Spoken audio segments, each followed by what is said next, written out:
Il cielo si è acceso a Serravalle per i festeggiamenti di Sant'Augusta, patrona di Vittorio Veneto, dando vita a coreografie luminose sopra lo sguardo incantato di migliaia di spettatori.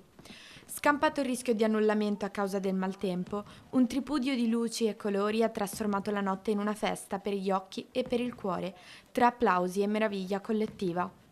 Oltre 30.000 presenze per uno degli appuntamenti pirotecnici più attesi in Veneto, secondo solo ai Fuochi del Redentore di Venezia. Soddisfatta la sindaca Mirella Balliana, che ha ringraziato i più di 100 volontari, il comitato festeggiamenti, commercianti e residenti per la collaborazione, ricordando l'importanza delle misure di sicurezza in eventi così partecipati. Dopo i fuochi, spazio alla musica. Questa sera alle 21 in Piazza Flaminio il concerto gratuito dei Velvet Vibes e fino a domenica giostre e attrazioni. Una città in festa che anche quest'anno ha celebrato Sant'Augusta con numeri da record e un'atmosfera magica.